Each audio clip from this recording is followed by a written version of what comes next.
mulai. Saya kira belum mulai ya. Oke, assalamualaikum warahmatullahi wabarakatuh. Baik, sebelumnya saya ucapkan terima kasih banyak yang telah mendukung saya untuk terus semangat membuat video yang tentunya insya Allah bermanfaat. Dan saya doakan yang subscribe channel ini ya, Servis Dinamo Marzuki, saya doakan semoga diberikan kesehatan selalu, sekeluarga diberikan rezeki yang barokah dan umur yang panjang ya tentunya. Oke, pada kesempatan video kali ini saya akan ngobrolin atau membahas tentang pompa air ya. Kenapa kok pompa air terus? Karena saya kebetulan lagi pengen membahas pompa air ya. Karena pompa air adalah sumber kehidupan bagi seluruh umat manusia ya. Kalau tidak ada air, kita tidak bisa minum, tidak bisa makan ya.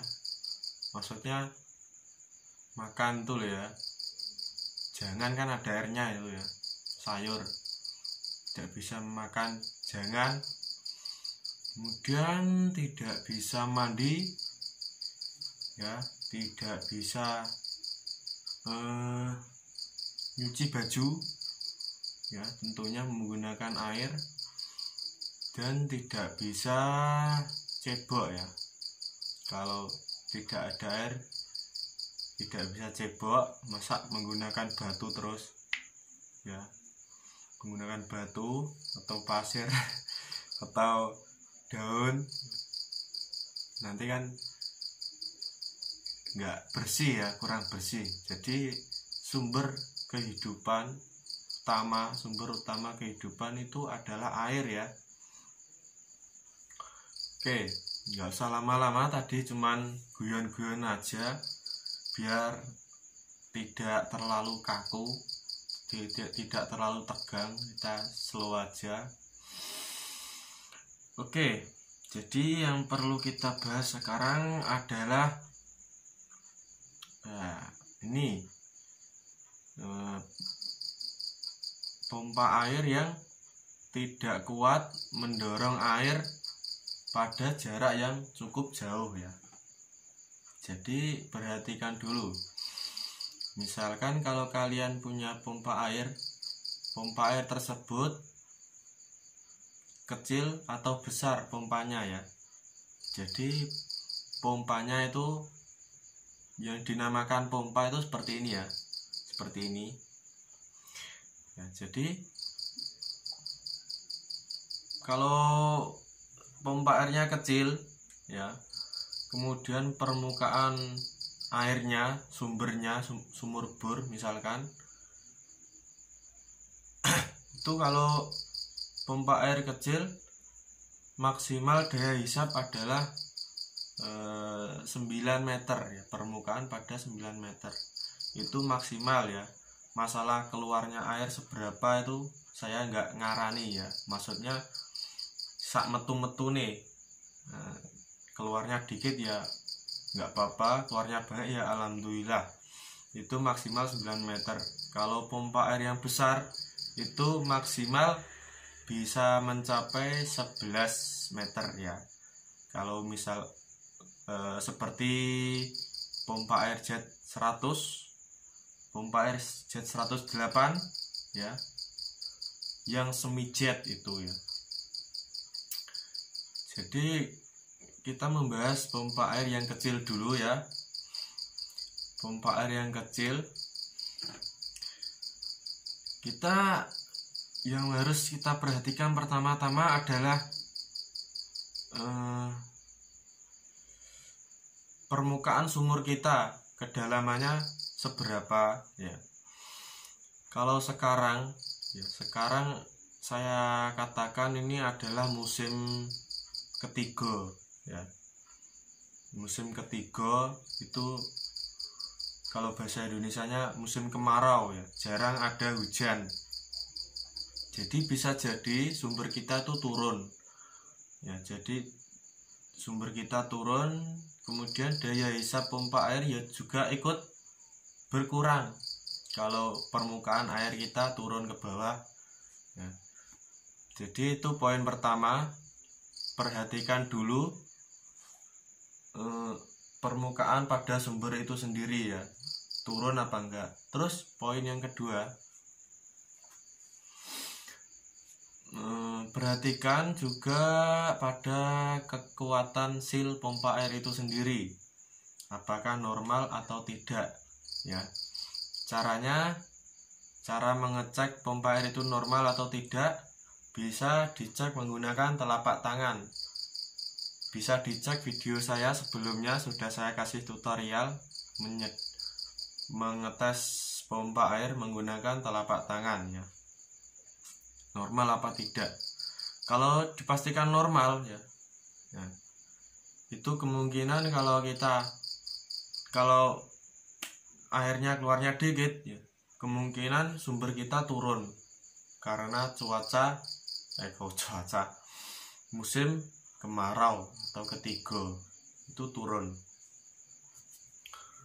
Di itu poin kedua tadi, cek pada bagian seal pompa air itu sendiri. Kemudian poin ketiga, pastikan listrik stabil di 220 ya, di voltase 220 ya, di voltase 220. Cara mengeceknya pasti menggunakan alat yang namanya voltmeter. Saya sudah punya voltmeter ya.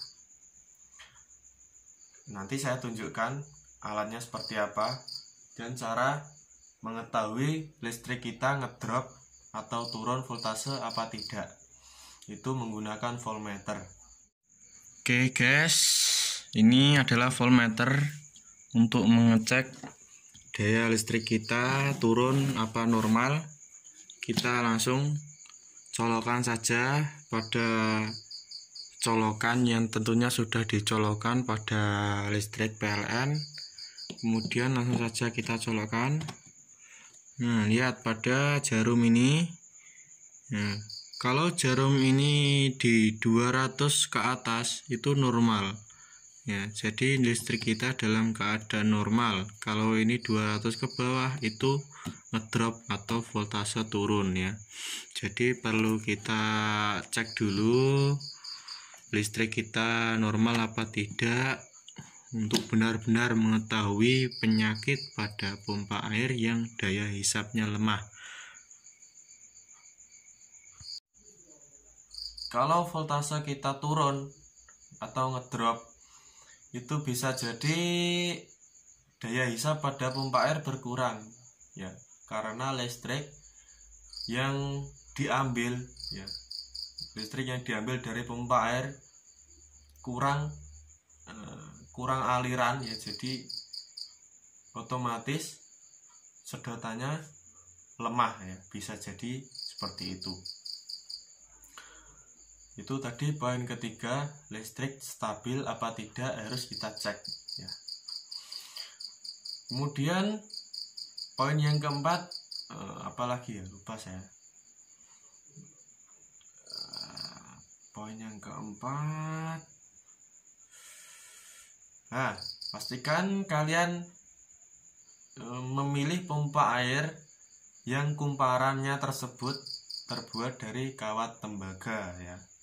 Kawat tembaga, contoh merek Shimizu, bukan endorse ya. Shimizu itu tembaga. Kemudian kalau setahu saya nasional Panasonic, kalau buatan sekarang itu tidak tembaga ya kawatnya, jadi aluminium.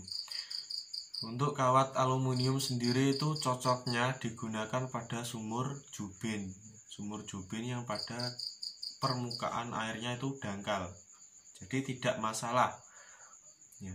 Kalau permukaan airnya dalam, pakai sanyo yang pompa air yang aluminium bahannya, itu kemungkinan bisa cepat panas dan mudah terbakar. Jadi itu harus membeli pompa air sesuai dengan kebutuhan kita ya, sesuai dengan sumur kita seperti apa, disesuaikan. Jadi jangan tergiur barang bagus ya, misalkan jangan gampang kena omongan orang ya. Misalkan kalian punya tetangga, tuku sanyo iki lho apik lek, yang dibicarakan nasional atau Panasonic ya. Jadi bisa konsultasikan kepada bengkel terdekat kalian ya, masalah pompa air. Oke, dan apalagi? Nah, ini poin terakhir ya, yang perlu kita praktekkan ya. Saya wajibkan nih buat kalian. Paralon ya, paralon hisap sama paralon output itu harus kita pahami ya. Semakin besar diameter paralon hisap, itu semakin kenceng hisapnya, semakin kenceng ya.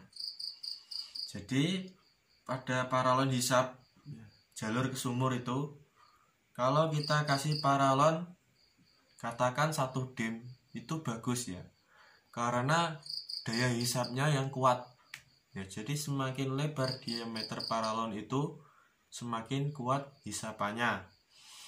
Kemudian untuk paralon output yang untuk keluarnya air itu ya, itu kalau kita kebutuhan kita jauh ya, maksudnya misalkan pompa air itu dorong jauh ya, di belakang rumah misalkan, kalau pengen keluarnya masih bagus, tidak kriwik-kriwik airnya, itu harus dikecilkan ya. Jadi biasanya kalau pompa air saya itu outputnya setengah ya, setengah dim outputnya. Jadi semakin kecil paralon output pada pompa air, akan semakin besar daya dorong pompa air ke seluruh jeding ya, ke seluruh kamar mandi. Untuk itu ya, tadi paralon hisap sama paralon output harus kita sesuaikan juga ya. Kalau kebutuhan kita mau mendorong air sangat jauh ya, jadi pada jarak yang jauh itu harus kita diingat-ingat, daya hisap paralon itu harus lebar diameternya. Kemudian paralon output harus kecil ya, setengah dim lah minimal. Jadi daya hisap kuat, daya dorong pun kuat ya. Jadi terus makbior ya. Kalau permukaannya dangkal ya, perlu digarisbawahi ya. Kalau permukaannya dalam ya, kita tidak bisa berharap lebih ya. Kalau permukaannya dangkal, oke lah ya, daya hisap kuat, kemudian daya dorongnya kuat, seret. Kalau permukaannya dalam, kita tidak bisa berharap lebih. Kalaupun bisa, kita harus mengganti pompa air menggunakan tipe semi jet maupun jet pump ya. Jadi mungkin itu saja sharing-sharing kita malam ini ya. Ya, kebetulan saya lagi mood aja membuat video malam-malam. Biasanya agak ngantuk terus tidur saja karena paginya sampai sore itu kerja. Jadi ya kegiatan saya di rumah kerja, tidur, ngopi, kerja lagi, tidur, ngopi, sampai gitu aja ya. Jadi hatta zurtumul maqabir ya, alhaakumut takasur hatta zurtumul maqabir ya. Manusia itu tidak akan pernah puas ya, tidak akan pernah puas selama kita masih berada di dunia. Hatta zurtumul maqabir, sampai kita berkunjung ke kuburan, maksudnya meninggal ya, maksudnya meninggal. Jadi tidak akan pernah puas ya, tidak akan pernah puas sampai kita mati. Maksudnya kita selama kita hidup ya, kita banyak kebutuhan apa, tidak akan pernah puas ya, tidak akan pernah puas. Kita harus mencari terus ya, untuk memenuhi kebutuhan. Hatta zurtumul maqabir ya, tempat peristirahatan kita terakhir adalah maqabir atau kuburan. Oke, cukup sekian video dari saya. Kurang lebihnya saya ucapkan terima kasih banyak yang sudah menonton video saya dari awal sampai akhir dan tanpa skip-skip. Jangan lupa like, comment, and subscribe dan aktifkan loncengnya agar tidak ketinggalan video kami selanjutnya. Oke, assalamualaikum warahmatullahi wabarakatuh.